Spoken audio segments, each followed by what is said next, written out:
Avez-vous déjà eu l'impression de lutter à contre-courant, alors que votre entourage ne semble pas remarquer, l'énergie que vous apportez? La réalité est que, souvent, les élus sont sous-estimés et dévalorisés jusqu'à ce que tout change soudainement.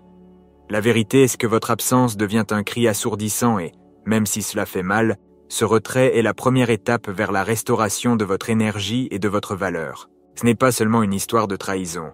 C'est une invitation à réfléchir sur la manière dont les relations établissent et se rompent. Ce que vous faites avec cette douleur peut transformer non seulement votre vie, mais aussi celle de votre entourage. Curieux de savoir comment cela fonctionne, explorons ensemble ce chemin de croissance et de spiritualité qui, malgré les difficultés, promet un avenir plein de possibilités. C'est incroyable comme, parfois, ce n'est que lorsqu'une personne s'en va que nous réalisons à quel point elle était précieuse. Qui n'a jamais pensé à quel point ce serait différent s'il avait agi avec plus de prudence, n'est-ce pas? Cette personne qui semblait auparavant toujours disponible, qui offrait un mot amical ou simplement sa présence calme, nous manque désormais. Le regret frappe fort, mais la fierté s'obstine à retenir la voix, empêchant toute excuse. Et soudain, il ne reste plus que les souvenirs d'une époque qui ne reviendra jamais. Une véritable leçon sur la façon dont nous n'apprécions souvent ce que nous avions qu'après l'avoir perdu. Mais vient alors la question de choisi, de ces personnes qui ont une énergie unique et transformatrice. Ils sont là, éclairant l'environnement et touchant le cœur des autres, presque comme un cadeau. Et leur absence, c'est comme éteindre une lumière, rendant tout plus froid et plus sombre. Ce type de perte ne peut être comparé à l'absence d'une personne ordinaire. C'est comme si la spiritualité éloignait avec cela. Et ceux qui restent, prisonniers de leur orgueil, tentent de combler le vide, mais rien ne semble avoir le même effet. C'est comme essayer de remplacer le soleil par une bougie. Ainsi, les leçons de la vie se révèlent, d'une manière ou d'une autre. Ces gens qui n'ont pas reconnu la valeur de ceux qui étaient à leur côté vivent désormais dans une prison invisible, où le repentir est le geôlier. Ils rejouent sans cesse des scènes dans leur tête, imaginant des conversations qui n'ont jamais eu lieu. Mais la peur de paraître vulnérable les empêche d'avancer. C'est un cycle cruel, qui ne se brise que lorsque quelqu'un décide de briser le silence.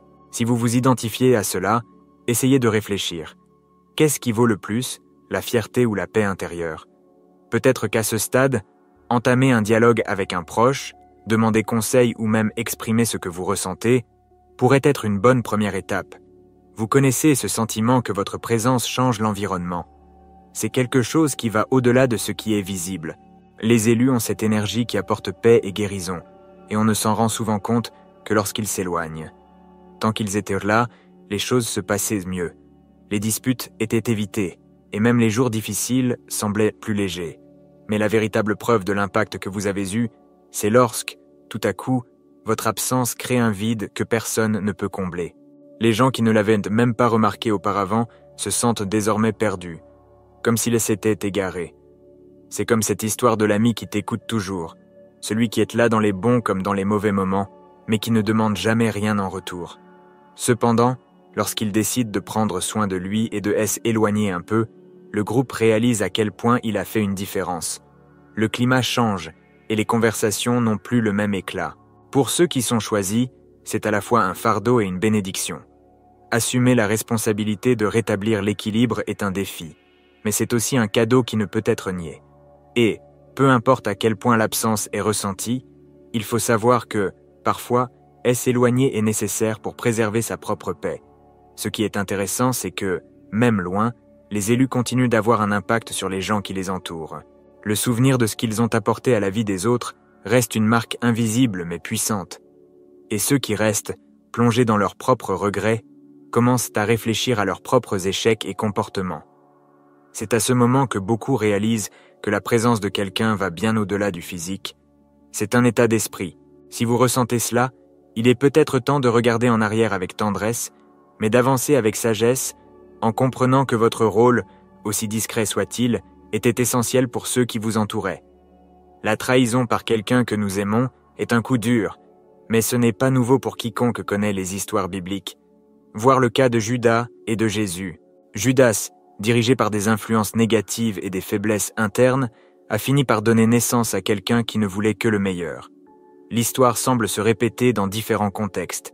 Des gens qui, influencés par les autres ou par leurs propres insécurités, finissent par nous trahir. Et qu'en est-il des regrets? Celui-ci est presque inévitable. Mais comme Judas, ces personnes se retrouvent souvent incapables de demander pardon, piégées dans un cycle de culpabilité et de honte qui les empêche de reconnaître leurs erreurs. Quand on parle des élus, cette expérience de trahison peut paraître encore plus douloureuse. Après tout, vous donnez votre énergie, votre temps et votre spiritualité pour aider ceux qui vous entourent, n'attendant en retour que respect et loyauté. Mais, tout comme Jésus savait que Judas allait le trahir, de nombreux élus pressentent déjà que quelque chose va mal tourner. C'est comme si une voix intérieure les prévenait que certains liens devaient être coupés. La leçon ici est de comprendre que toutes les trahisons ne concernent pas vous. Parfois, il s'agit de la propre bataille interne de l'autre.